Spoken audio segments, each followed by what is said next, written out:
जय हिंद दोस्तों, स्वागत है आप सभी का प्रत्युष क्लासेज पर। मैं प्रजीत कुमार आप सभी का स्वागत करता हूं। फ्रेंड्स, आज हम एक सेट करने वाले हैं और वो सेट है यूटेरिया का। और यूटेरिया का वैल्यूम 2 सेट आया है, इसका सोल्यूशन करने वाले हैं। और जो भी बिहार एसएससी CGL 4 का इंतजार कर रहे हैं वो लोग भी इसका प्रिपरेशन कर सकते हैं, क्योंकि बिहार एसएससी CGL 4 और बिहार एसएससी इंटर लेवल ये दोनों का सिलेबस सेम है। तो और जीके का ऐसा चीज़ है कि कौन जीके कहाँ से पूछे किसी को पता नहीं है, इसीलिए ये क्लास भी अटेंड कीजिए। और इसका PDF चाहिए तो पहले 1000 सब्सक्राइबर जल्दी से जल्दी पूरा कीजिए, उसके बाद हम इसका PDF टेलीग्राम पे दे देंगे और सॉल्यूशन के साथ देंगे। और चलिए बिना देर के हुए शुरू करते हैं। और अगर आप हमारे चैनल पर नए हैं तो चैनल को सब्सक्राइब कीजिए, वीडियो को लाइक कीजिए। क्लास शुरू करते हैं।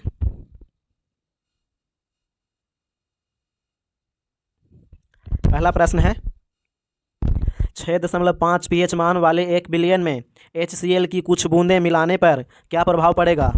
तो क्या प्रभाव पड़ेगा, तो ये बिलियन अधिक अम्लीय हो जाएगा और pH मान घट जाएगा। इसका आंसर ए हो जाएगा।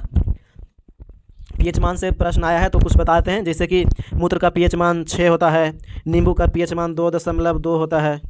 याद रखिएगा, नींबू का pH मान 2.2 होता है। फिर रक्त का pH मान 7.4 होता है, रक्त का pH मान 7.4 होता है, ये याद रखिएगा।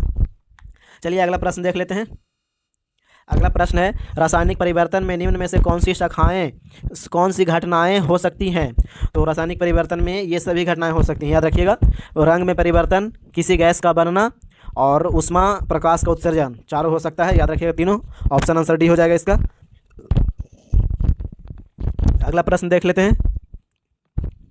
सूची 1 को सूची 2 से मिलान के लिए बोल रहा है, तो चलिए मिलाते हैं। नायलॉन जो है वो फाइबर हो जाएगा, और PVC जो है वो थर्मोप्लास्ट हो जाएगा, PVC। और फिर बैकेलाइट हो जाएगा थर्मोसेंटिंग प्लास्टिक। तो इसका आंसर हो जाएगा ऑप्शन नंबर बी हो जाएगा। चलिए अगला प्रश्न देख लेते हैं। अगला प्रश्न है, विद्युत शक्ति का SI यूनिट क्या है। तो विद्युत शक्ति की SI यूनिट की बात करें तो ये वाट हो जाएगा, इसका आंसर सी हो जाएगा। और कुछ बता देते हैं, जैसे कि शक्ति का SI मात्रक वाट हो गया, और फिर विद्युत धारा का SI मात्रक एम्पियर हो गया, ये याद रखिएगा। और कार्य और ऊर्जा का SI मात्रक होता है जूल, याद रखिएगा जूल। और फिर विद्युत विभव का SI मात्रक वोल्ट होता है, ये याद रखिएगा। तो इसका answer option number C answer हो जाएगा। अगला प्रश्न है, हरगोविंद खुराना को किस आविष्कार के लिए सम्मानित किया गया था। तो कौन से आविष्कार के लिए सम्मानित किया गया था, तो ये प्रोटीन संश्लेषण के लिए। ऑप्शन नंबर ए आंसर हो जाएगा, प्रोटीन संश्लेषण। और कुछ बता देते हैं, हरगोविंद खुराना को 1968 में शरीर विज्ञान या चिकित्सा के क्षेत्र में मार्शल W नीरेनबर्ग और रॉबर्ट W हॉली के साथ नोबेल पुरस्कार दिया गया था। तो याद रखिएगा, हरगोविंद खुराना को जो है वो 1968 में नोबेल पुरस्कार दिया गया था, इतना याद रखिएगा। चलिए अगला प्रश्न देख लेते हैं। और वीडियो अच्छा लगता है तो वीडियो को लाइक कीजिए। जीवाश्म ईंधन क्या से प्राप्त होता है। तो जीवाश्म ईंधन से प्राप्त होता है जीवित जीवों के मृत अवशेष। ऑप्शन डी आंसर हो जाएगा इसका, जीवित जीवों के मृत अवशेष। वीडियो अच्छा लगता है तो प्लीज़ वीडियो को लाइक कीजिए, चैनल को सब्सक्राइब कीजिए। वीडियो बनाने में बहुत मेहनत लगता है मेरे दोस्त, so subscribe my channel and help me, support me. Amphibia बताता है, तो एमीफीबिया बताता है जल एवं स्थल दोनों पर ही रह सकने वाले पशुओं को। ऑप्शन डी आंसर हो जाएगा इसका। चलिए अगला प्रश्न देख लेते हैं। तो एमीफीबिया के अंदर में आता है जैसे कि मेढक, टोड़ा, ये सब होता है, जल में भी रहता है और स्थल में भी रहता है। अगला प्रश्न है, मशरूम में पाया जाने वाला पोषण का साधन क्या है। तो पोषण का साधन मशरूम में है वो है मृतोपजीवी, याद रखिएगा। ऑप्शन नंबर आंसर हो जाएगा इसका। चलिए अगला प्रश्न देख लेते हैं। अगला प्रश्न है, पेंडुलम घड़ी तीव्र गति से चल सकती है। तो पेंडुलम घड़ी जो है वो तीव्र गति से चल सकती है, वो शीतकाल में। ऑप्शन बी आंसर हो जाएगा शीतकाल। और ग्रीष्मकाल में धीमी चलता है, ये याद रखिएगा, ग्रीष्मकाल में। और शीतकाल में तेजी इसलिए चलता है क्योंकि आवर्त पथ तथा आवर्त काल जो होता है वो घट जाता है, इसलिए तेजी से चलता है। और ग्रीष्मकाल में इसका आवर्त काल जो होता है वो बढ़ जाता है ग्रीष्मकाल में, इसलिए ये धीमी चलता है ग्रीष्मकाल में। तो इसका आंसर भी हो जाएगा। अगला प्रश्न देख लेते हैं। ऊष्मीय आयनन सिद्धांत एक महत्वपूर्ण देन है। तो महत्वपूर्ण देन है वो है M.N. साहा की, याद रखिएगा। ऑप्शन नंबर बी आंसर हो जाएगा M.N. साहा की। और C.V. रमन जो है वो प्रकाश के प्रकीर्णन से संबंधित थे, ये भी याद रखिएगा, C.V. रमन प्रकाश के प्रभाव से। अगला प्रश्न है, ताप बढ़ने के साथ द्रव की श्यानता क्या होता है? तो ताप बढ़ने से द्रव की श्यानता घटती है, याद रखिएगा। ऑप्शन नंबर बी आंसर हो जाएगा, द्रव की श्यानता घटती है। अगला प्रश्न है, कोशिकाओं में मौजूद जेली जैसा तरल पदार्थ कहलाता है? तो कोशिकाओं में मौजूद जेली जैसा तरल पदार्थ साइटोप्लाज्म कहलाता है। ऑप्शन नंबर डी आंसर हो जाएगा, साइटोप्लाज्म। अगला प्रश्न देख लेते हैं, निम्नलिखित वैज्ञानिकों में से कौन अपने बेटे के साथ भौतिकी के नोबेल पुरस्कार का सह विजेता रहा? तो कौन रहे हैं? तो ये जो रहे हैं ये विलियम हेनरी ब्रेग रहे हैं, याद रखिएगा। ऑप्शन नंबर सी आंसर हो जाएगा, विलियम हेनरी ब्रेग। और इनको जो मिला था वो भौतिकी में मिला था 1915 में, याद रखिएगा, 1915 में मिला था। और अपने पुत्र के सहयोग से इन्होंने जो है वो एक्स रे स्पेक्ट्रोमीटर का विकास किया था, ये भी याद रखिएगा। चलिए अगला प्रश्न देख लेते हैं। अगला प्रश्न, एक सितार में किस प्रकार की ध्वनि तरंगें उत्पन्न होती हैं? तो एक सितार में किस प्रकार की ध्वनि तरंगें उत्पन्न होती हैं? वो अप्रमांगी एवं अनुप्रस्थ, याद रखिएगा, अप्रमांगी एवं अनुप्रस्थ। ऑप्शन नंबर ए आंसर हो जाएगा इसका। अगला प्रश्न देख लेते हैं, किसी ध्वनि की तीव्रता को कम करने के लिए हमें तो क्या करना चाहिए? तो इसका आंसर सी हो जाएगा, ध्वनि के कंपन के आयाम को कम करना चाहिए, याद रखिएगा। ऑप्शन नंबर सी आंसर हो जाएगा इसका। अगला प्रश्न है, निम्नलिखित में से किस एक प्रकार की तरंगों का प्रयोग रात्रि दृष्टि उपकरण में किया जाता है? तो किसका प्रयोग किया जाता है? तो वो अवरक्त तरंग हो गया। ऑप्शन नंबर सी आंसर हो जाएगा, अवरक्त तरंग। अगला प्रश्न देखते हैं, निम्नलिखित विद्युत चुंबकीय विकिरणों में से किसकी ऊर्जा अधिकतम होती है? तो किसकी ऊर्जा अधिकतम होती है? तो एक्स किरण का होता है, याद रखिएगा। ऑप्शन नंबर डी आंसर हो जाएगा, एक्स किरणें। अगला प्रश्न है, ओजोन अणु के कोणीय आकृति में सिग्मा और पाई अबंध कितने होते हैं? तो सिग्मा और पाई अबंध की बात करें तो वो 2 सिग्मा और 1 पाई अबंध होता है, याद रखिएगा, 2 सिग्मा और 1 पाई अबंध। ऑप्शन नंबर बी आंसर हो जाएगा इसका। अगला प्रश्न देख लेते हैं, जब किसी चालक विलयन में विद्युत धारा प्रवाहित की जाती है तो विलयन का रंग बदल जाता है, यह क्या इंगित करता है? तो ये जो इंगित करता है वो धारा का रासायनिक प्रभाव, याद रखिएगा। ऑप्शन नंबर ए आंसर हो जाएगा, धारा का रासायनिक प्रभाव। अगला प्रश्न देख लेते हैं, श्वसन प्रणाली के किस भाग में गैसीय विनिमय होता है? तो गैसीय विनिमय की बात करें तो वो एल्वियोली हो जाएगा। ऑप्शन नंबर ए आंसर हो जाएगा, एल्वियोली। अगला प्रश्न देख लेते हैं, अगला प्रश्न है, निम्नलिखित में से कौन सा अंग एक एयर कंडीशनर के रूप में कार्य करता है? तो एयर कंडीशनर के रूप में नासिका कार्य करता है। ऑप्शन नंबर सी आंसर हो जाएगा, नासिका। अगला प्रश्न है, मरुस्थलीय पदार्थों की कुछ विशेषताएं निम्नलिखित हैं, तो कौन सी विशेषताएं हैं वो देखते हैं। तो इसका जो ऑप्शन होगा वो हो जाएगा 3 और 4 हो जाएगा, वे वाष्पोत्सर्जन के माध्यम से बहुत कम पानी खोते हैं, ये ठीक है। और फिर एक ये वाला है, इनकी जोड़ी इनकी जड़ें मिट्टी में बहुत गहराई तक बढ़ती हैं, ये ठीक है। तो और ऑप्शन देख लेते हैं इसका, 3 और 4 किस में है? तो 4 में है, डी में है। दोस्तों समय कम होने के कारण हम सिर्फ आंसर बताते जा रहे हैं ताकि आप लोग को ज़्यादा से ज़्यादा रिवीजन करा सकें, क्योंकि बिहार एसएससी इंटर लेवल का एग्जाम होने ही वाला है और साथ में बिहार एसएससी सीजीएल 4 का वैकेंसी भी आने वाला है, तो उस पर टारगेट कर रहे हैं हम लोग। चलिए अगला प्रश्न देखते हैं, निम्नलिखित मिश्र धातुओं में से किसमें तांबे की मात्रा अधिकतम होती है? तो तांबे की मात्रा की बात करें तो वो कांसा में होता है। ऑप्शन नंबर आंसर हो जाएगा, कांसा, जो कि कांसा में पीतल जो होता है वो 70 से 71% होता है और तांबा बाकी शेष तांबा होता है, ये याद रखिएगा। चलिए अगला प्रश्न देख लेते हैं, आधुनिक आनुवंशिकी के जनक की उपाधि किसे दी गई है? तो आधुनिक आनुवंशिकी के जनक के बारे में बोले तो ग्रेगर जॉन मेंडल को। ऑप्शन नंबर सी आंसर हो जाएगा, ग्रेगर जॉन मेंडल। वीडियो अच्छा लग रहा है तो वीडियो को लाइक कीजिए, चैनल को सब्सक्राइब कीजिए, और हम बिहार दरोगा का सेट भी दे रहे हैं इसी पे, तो वो भी वीडियो देखिएगा। जीके तो सब जीके ही होता है, कोई भी एग्जाम में पूछा जा सकता है, तो सारा जीके कंप्लीट कीजिए अच्छे से। तो अगला प्रश्न है, पुष्प के केंद्र के भाग को क्या कहते हैं? तो पुष्प के पुष्प के केंद्र के भाग को परागण कहते हैं, याद रखिएगा। ऑप्शन नंबर सी आंसर हो जाएगा, परागण। अगला प्रश्न है, माउंट एवरेस्ट के पास 21,500 फीट से स्काई ड्राइविंग करने वाली पहली महिला कौन बनी है? तो ये बनी है शीतल महाजन हो जाएंगे, शीतल महाजन। ऑप्शन नंबर डी आंसर हो जाएगा, शीतल महाजन। चलिए अगला देख लेते हैं, और ये भारतीय हैं, ये भी याद रखिएगा, भारतीय हैं। अगला प्रश्न है, भारत का सर्वोच्च नागरिक पुरस्कार भारत रत्न से वर्ष 2024 में कितने व्यक्तियों को सम्मानित किया गया है? तो किया जाएगा, तो ये करंट अफेयर्स 2024 का है, तो पूछा ही जाता है, पिछले एक साल का करंट अफेयर्स पूछ लिया जाता है। तो इसका आंसर जो है वो 5 हो जाएगा, ऑप्शन नंबर सी आंसर हो जाएगा 5। हम पाँचों के नाम बता देते हैं, याद रखिएगा। एक हो जाएंगे बिहार के हैं, वो हैं कर्पूरी ठाकुर, याद रखिएगा। और एक है लाल कृष्ण आडवाणी, और एक चौधरी चरण सिंह है, और एक पीवी नरसिम्हा राव है, और एक एम एस स्वामीनाथन है, ये याद रखिएगा। चलिए अगला प्रश्न देख लेते हैं। अगला प्रश्न है 58वां ज्ञानपीठ पुरस्कार 2023 किसे दिए जाने की घोषणा की गई है? तो ये जो घोषणा किया गया है वो ए और बी दोनों को किया गया है, स्वामी रामभद्राचार्य और गुलजार को, याद रखिएगा। ऑप्शन नंबर डी आंसर हो जाएगा, ए और बी दोनों। चलिए अगला प्रश्न देख लेते हैं। अगला प्रश्न है 71वीं मिस वर्ल्ड प्रतियोगिता 2024 की विजेता कौन है? तो कौन बनी है? तो वो बनी है क्रिस्टीना पिस्जुकोवा। ऑप्शन नंबर आंसर हो जाएगा क्रिस्टीना पिस्जुकोवा। अगला प्रश्न देख लेते हैं। भारतीय नौसेना और बांग्लादेश नौसेना के बीच द्विपक्षीय बोन्सोगार 23 कहाँ आयोजित किया गया? तो युद्धाभ्यास है, तो इसका आंसर हो जाएगा विशाखापट्टनम।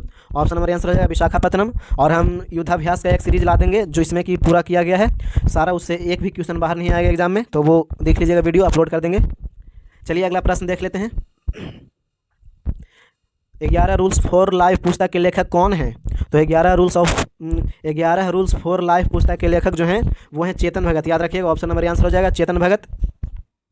और कुछ बता देते हैं पुस्तक से आया है, तो जैसे कि एक हो गया 14 डेज, तो 14 डेज के लेखक जो हैं वो मार्गरेट एटवुड हैं, याद रखिएगा, मार्गरेट एटवुड, ये हो जाएगा बी वाला।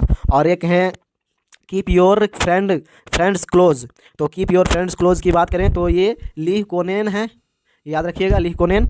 और एक है breaking the mould remaining Indians economic future, तो इसका जो है वो रघुराम जी राजन है, याद रखिएगा। तो इसका जो आंसर हो जाएगा ऑप्शन नंबर आंसर हो जाएगा चेतन भगत।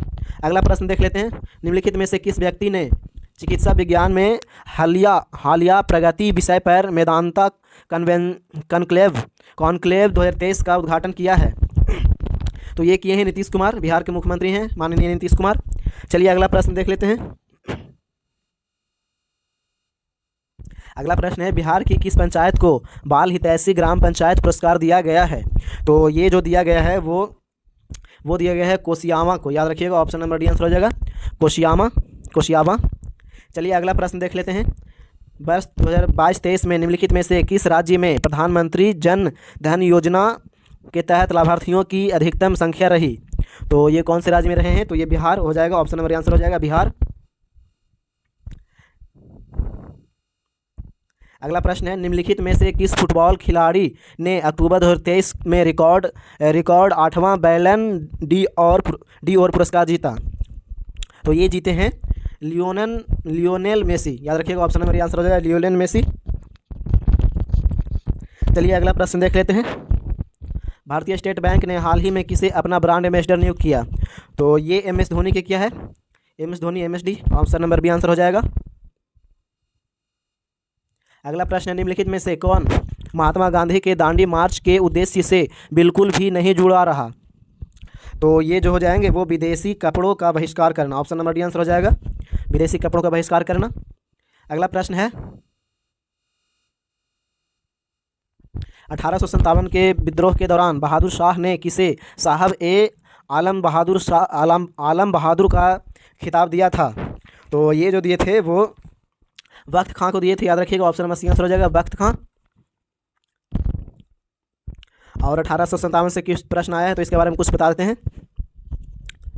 जैसे कि 1857 के विद्रोह के दौरान बहादुर शाह जफर ने बख्त खां को शाह आलम बहादुर का खिताब दिया था। फिर बख्त खां एक पख्तून था, ये भी याद रखिएगा, पख्तून था। और ईस्ट इंडिया कंपनी में वह सूबेदार के पद पर था। कंपनी की ओर से उसने प्रथम आंग्ल अफगान युद्ध में भी भाग लिया था बख्त खां, ये भी याद रखिएगा। चलिए अगला प्रश्न देख लेते हैं। अगला प्रश्न निम्नलिखित में से कौन सी सभा दादा भाई नौरोजी जी द्वारा स्थापित की गई थी? तो ये किया गया था रहनुमाई माजदायान सभा। ऑप्शन नंबर आंसर हो जाएगा कुछ और बता देते हैं, जैसे कि संस्थापक और बस के बारे में। जैसे कि मुस्लिम लीग की स्थापना 1906 में हुआ था, ये याद रखिएगा। और इसका संस्थापक जो था वो आगा खां एवं सलीमुल्लाह खां था, याद रखिएगा, मुस्लिम लीग के। और अगला है एक खुदाई खिदमतगार, तो इसका स्थापना जो हुआ था 1930 में हुआ था, खुदाई खिदमतगार का 1930 में। और अब्दुल गफ़ार खान किए थे स्थापना इसका। और एक है सोलर सर्विस लीग, तो सोशल सर्विस लीग की बात करें तो 1911 में हुआ था इसका स्थापना। और इसके संस्थापक जो थे वो श्री नारायण मल्हार जोशी थे, 1911 में किए थे स्थापना। और मुस्लिम लीग का तो बता ही दिया 1906 में। और फिर ये जो हुआ था दादा भाई नौरोजी जो किए थे स्थापना रहनुमाई माजियादान, इसका जो किए थे स्थापना वो किए थे 1 अगस्त 1851 को, याद रखिएगा डेट 1 अगस्त 1851 को। इसका आंसर हो जाएगा ऑप्शन नंबर ए, रहनुमाई माजदायान सभा, याद रखिएगा। अगला प्रश्न है, निम्नलिखित में से किस वर्ष अखिल भारतीय महिला सम्मेलन का गठन किया गया? तो ये किया गया था किस वर्ष? तो ये 1927 में किया गया था, याद रखिएगा। ऑप्शन नंबर आंसर हो जाएगा 1927।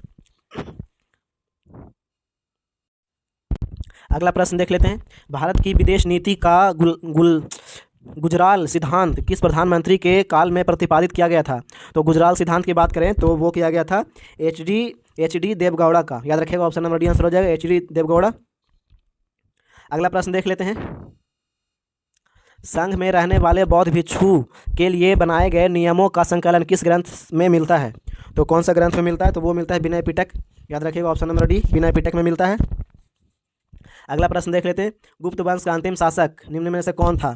तो गुप्त वंश का अंतिम शासक की बात करें तो वो विष्णुगुप्त था, याद रखिएगा। ऑप्शन नंबर बी आंसर हो जाएगा विष्णुगुप्त। और इसका शासक की बात करें तो इसका जो गुप्त वंश के संस्थापक है श्रीगुप्त, याद रखिएगा, श्रीगुप्त। और इसका अंतिम शासक था विष्णुगुप्त, ये भी याद रखिएगा। चलिए अगला प्रश्न देख लेते हैं। अगला प्रश्न है, किस मौर्य स्तंभ के शीर्ष पर एक विशाल हाथी स्थापित किया गया? तो ये किया गया था संकीसा स्तंभ। ऑप्शन नंबर सी आंसर हो जाएगा संकीसा स्तंभ। वीडियो अच्छा लग रहा है तो वीडियो को लाइक कीजिए, चैनल को सब्सक्राइब कीजिए, प्लीज़ सपोर्ट माय चैनल। अगला प्रश्न है, जब भारतीय राष्ट्रीय कांग्रेस ने भारत छोड़ो आंदोलन प्रस्ताव पारित किया तो कांग्रेस का अध्यक्ष कौन था उस समय? तो कांग्रेस का अध्यक्ष की बात करें तो वो थे मौलाना अबुल कलाम आज़ाद।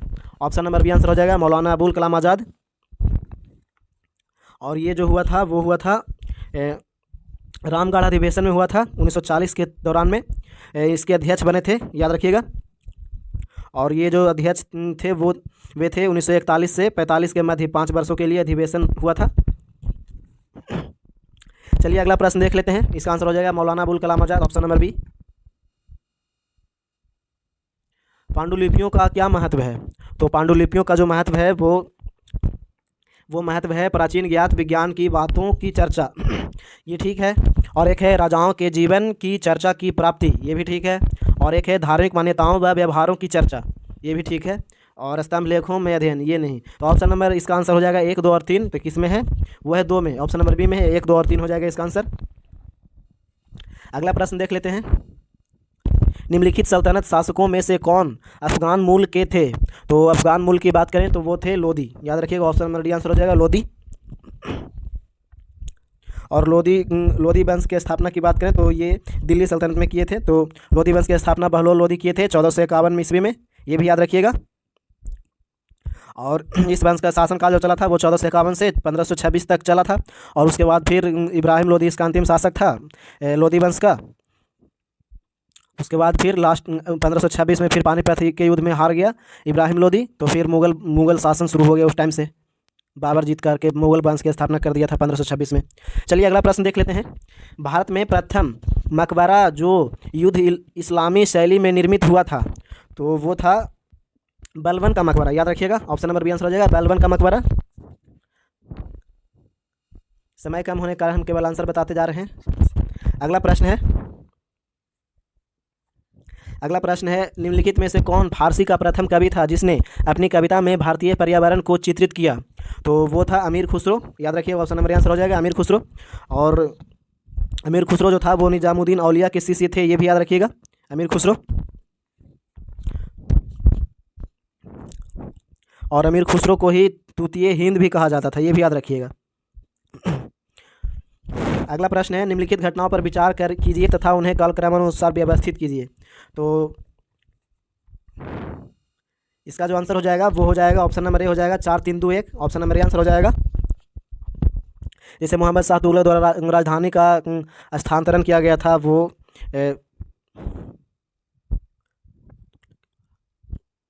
पहले जो हुआ था वो तराइन का युद्ध हुआ था, पहले तराइन का युद्ध हुआ था 1192 में, याद रखिएगा। तराइन का युद्ध हुआ था मोहम्मद गौरी और पृथ्वीराज चौहान के बीच, और इसमें पृथ्वी चौहान पराजय हो गया था 1192 में। उसके बाद हुआ था 1296 में मुस्लिम शक्ति की स्थापना, 1296 में जलालुद्दीन खिलजी की हत्या हुआ था, ये याद रखिएगा। जलालुद्दीन खिलजी की हत्या हुआ था 1296 में। और उसके बाद हुआ था अफगान का युद्ध हुआ था। अफगान का युद्ध की बात करें तो वो हुआ था, चलिए अगला बताते हैं मोहम्मद तुगलक के बारे में। तो वो 1325 में मोहम्मद गयासुद्दीन की इसका जो हत्या किया था, उसके बाद राजधानी बनाया था, ये याद रखिएगा।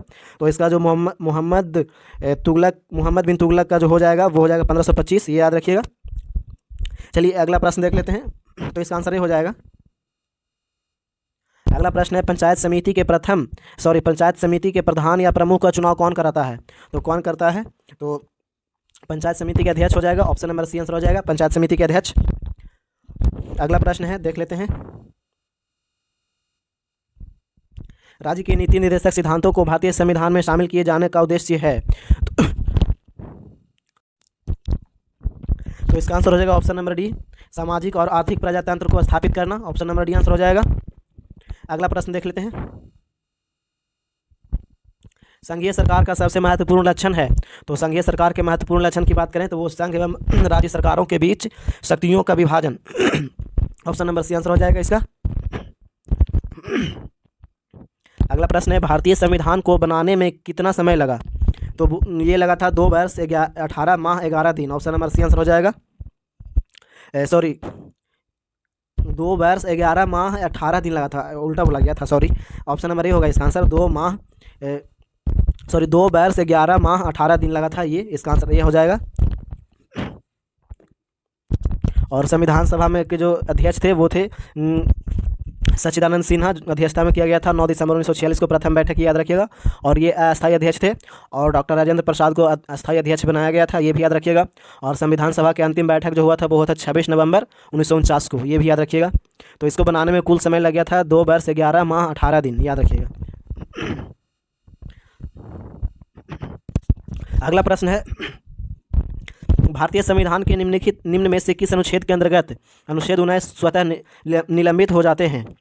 तो ये अनुच्छेद 359 हो जाएगा, आंसर इसका ऑप्शन नंबर ए हो जाएगा इसका। और कुछ इसके बारे में बताते हैं। राष्ट्रपति के जो अनुच्छेद 352 है उसके तहत राष्ट्रीय आपातकाल की घोषणा करता है युद्ध और बाह्य आक्रमण की स्थिति में, याद रखिएगा। तो उस समय अनुच्छेद 19 के तहत जो भी मौलिक अधिकार है वो स्वतः निलंबित हो जाता है। और कुछ बता देते हैं लेकिन अनुच्छेद 58 के तहत जो है वो रहता है कुछ अनुच्छेद बच करके, जैसे कि अनुच्छेद 20 और 21 जो है वो इसके द्वारा अनुच्छेद आपातकाल के दौरान ये छोड़ करके अनुच्छेद 20 और 21 को छोड़ करके होता है, निलंबित होता है, याद रखिए, केवल अनुच्छेद 19। चलिए अगला प्रश्न देख लेते हैं। और अनुच्छेद 19 में क्या क्या आता है वो भी हम बता देते हैं। जैसे कि अनुच्छेद 19 में है वो उसमें 5 प्रकार के आते हैं अनुच्छेद 19 में।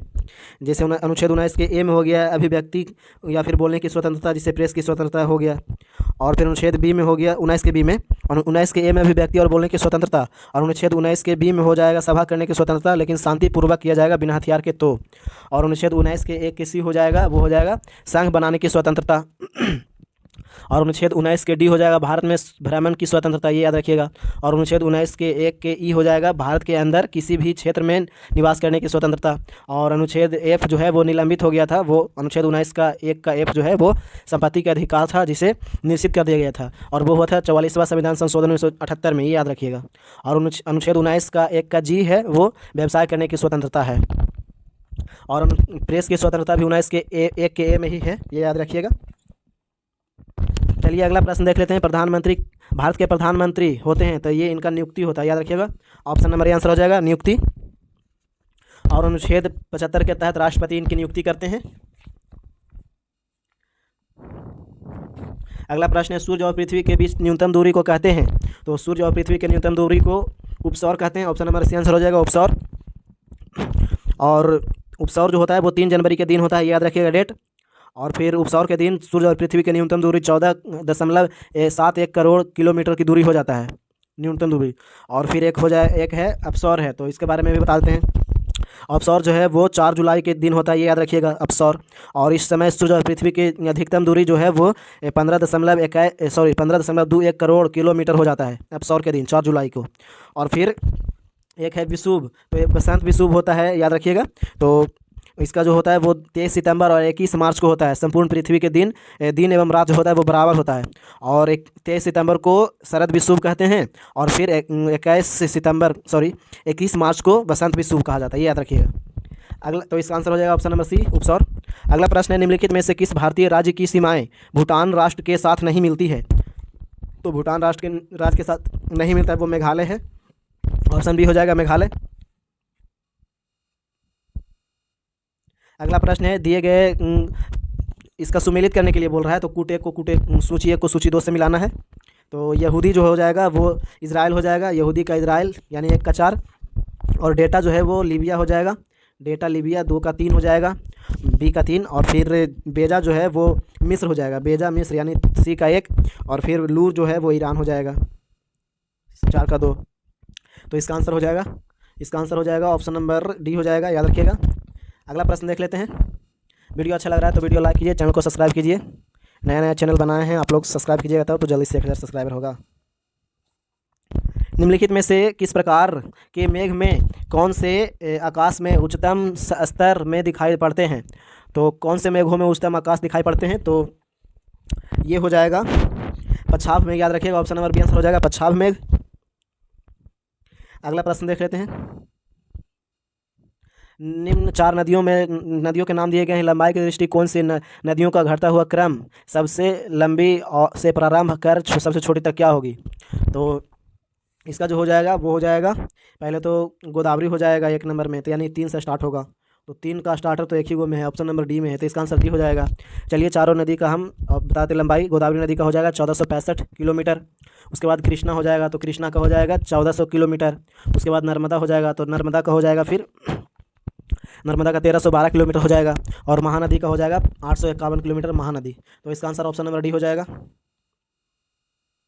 अगला प्रश्न है, भारत की क्षेत्रीय सीमा तट के कितने समुद्री मील या किलोमीटर के तट की ओर फैली हुई है। तो ये हो जाएगा इसका option number B, C answer हो जाएगा, 12 समुद्री मील लगभग 21.9 किलोमीटर। ऑप्शन सी आंसर हो जाएगा। निम्नलिखित में से कौन एक युग्म सुमेलित नहीं है। तो सुमेलित नहीं है के बारे में, तो ये हो जाएगा option number B, Kanchenjunga. Option number B answer हो जाएगा, कंचनजंगा। तो यहाँ लघु हिमालय नहीं है, ये हो जाएगा। लघु हिमालय जो है वो जम्मू कश्मीर के पीर पंजाल हिमालय हो जाएगा। फिर हिमाचल प्रदेश में धौलाधार हो जाएगा, ये सब। और ये याद रखिएगा। और काराकोरम श्रेणी जो है वो हो जाएगा ट्रांस हिमालय की सर्वोच्च चोटी हो जाता है काराकोरम श्रेणी, ये सब याद रखिएगा। चलिए अगला प्रश्न देख लेते हैं। भारतीय मुद्रा बाजार के अंतर्गत निम्नलिखित में से कौन शामिल नहीं है।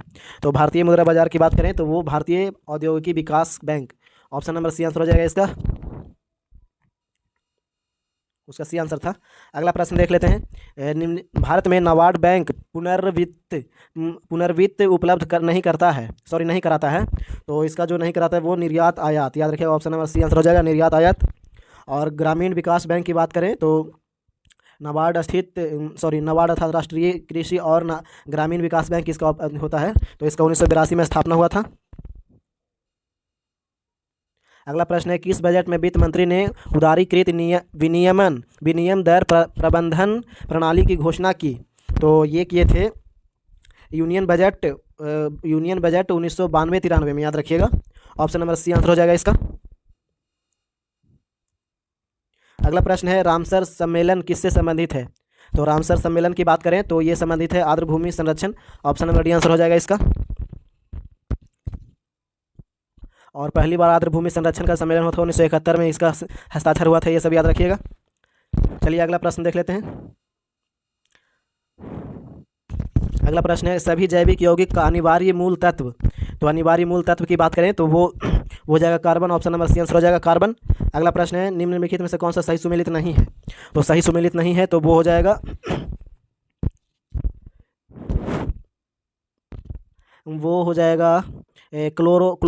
क्लोरोमाइसोटीन। तो क्लोरोमाइसोटीन की बात करें तो ये तो ठीक है। तो इसका आंसर जो हो जाएगा वो डी हो जाएगा। इसका जो हो जाएगा एस्पिरिन का हो जाएगा दर्द निवारक होता है इसका, निश्चेतक नहीं, दर्द निवारक होता है इसका, याद रखिएगा। चलिए अगला प्रश्न देख लेते हैं। अगला प्रश्न है बेसल कन्वेंशन प्रदान करता है। तो बेसल कन्वेंशन की बात करें तो ये विभिन्न देशों के बीच खतरनाक कचरे के पारगमन आंदोलनों को नियंत्रित करने के लिए अंतर्राष्ट्रीय दिशा निर्देश होता है इसका। तो इसका आंसर बी आंसर हो जाएगा इसका। अगला प्रश्न है जैविक ऑक्सीजन मांग किसके लिए एक मापदंड है। तो इसका जो आंसर हो जाएगा वो हो जाएगा ऑप्शन नंबर सी हो जाएगा जलीय पारिस्थितिक तंत्रों में प्रदूषण के अपमान के लिए। ऑप्शन नंबर सी आंसर हो जाएगा इसका। चलिए अगला प्रश्न देख लेते हैं। वियना की राजधानी कहाँ है। तो वियतनाम है, वियतनाम। तो वियतनाम की राजधानी की बात करें तो इसका राजधानी हनोई है, याद रखिएगा। ऑप्शन नंबर सी आंसर हो जाएगा। और इसकी मुद्रा की बात करें तो इसका मुद्रा जो है वो डोंग है। वियतनाम की मुद्रा डोंग है और राजधानी हनोई है। और कुछ बता देते हैं जैसे कि जाम्बिया हो जाएगा। तो जाम्बिया देश की जो राजधानी है वो लुसाका है, ये याद रखिएगा, लुसाका। और इसका मुद्रा है क्वाचा मुद्रा। और एक देश है वेनेजुएला। तो वेनेजुएला की राजधानी हो जाएगा काराकास हो जाएगा और मुद्रा हो जाएगा बोलीवर। और वैसे हम सारा कुछ बता दिए हैं, एक वीडियो बना दिए हैं देश राजधानी मुद्रा का, तो वो वीडियो भी देख लीजिएगा, इसी चैनल पे है वीडियो। उससे 1 नंबर हमेशा पूछा जाता है बिहार के एग्जाम में, चाहे कहीं भी 1 नंबर या तो देश पूछेगा, उसका राजधानी या फिर उसका मुद्रा, ये सब पूछ ही लेता है। और कुछ बताते हैं जैसे कि ये तो कराकासा वाला बोल ही दिए।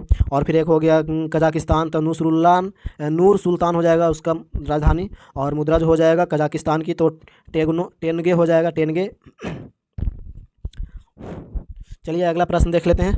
निम्नलिखित में से कौन भारत के सर्वोच्च सैन्य अलंकरण परमवीर चक्र के पहले प्राप्तकर्ता थे। तो पहले प्राप्तकर्ता की बात करें तो वो हैं Somnath Sharma. Option number D answer हो जाएगा सोमनाथ शर्मा। अगला प्रश्न है कौन सा अंतर्राष्ट्रीय संगठन बैडमिंटन का वर्तमान शासी निकाय है। तो वर्तमान शासी निकाय की बात करें तो ये हो जाएगा badminton world federation. Option number answer हो जाएगा बैडमिंटन वर्ल्ड फेडरेशन। और इसका स्थापना की बात करें तो 1934 में हुआ था ये इसका स्थापना। चलिए अगला प्रश्न देख लेते हैं, लास्ट प्रश्न है, इसके बाद मैथ है। अगला प्रश्न है निम्नलिखित में से किस क्रिकेट खिलाड़ी ने राजीव गांधी खेल रत्न पुरस्कार प्राप्त कभी नहीं किया। तो इनमें से कौन कभी नहीं किए हैं। तो वो हो जाएंगे Shikhar Dhawan. Option number C answer हो जाएगा। ऑप्शन वाई क्वेश्चन है, ये ऑप्शनली क्वेश्चन है, तो इसका आंसर सी हो जाएगा शिखर धवन। बाकी ये तीनों प्राप्त किए हैं। और अगर आप लोग चाहते हैं कि मैथ का भी सॉल्यूशन करें और इसका PDF वगैरह दें और रीजनिंग का भी करें तो फिर कमेंट कीजिएगा, तो फिर कर देंगे सॉल्यूशन मैथ का। लेकिन मैथ का वीडियो अलग लाएंगे और रीजनिंग का वीडियो अलग लाएंगे और जीके का वीडियो अलग लाएंगे, ताकि कम समय में ज़्यादा से ज़्यादा हो सके। नहीं तो एक ही वीडियो में ज़्यादा लंबा हो जाएगा, ज़्यादा टाइम लग जाएगा। और जल्दी से जल्दी आप लोग 1000 टारगेट सब्सक्राइबर का पूरा कराइए अपने दोस्तों से, और आप भी पूरा कीजिए, सब्सक्राइब कीजिए मेरे चैनल को और वीडियो को लाइक कीजिए। मिलते हैं नेक्स्ट वीडियो में। जय हिंद, जय भारत।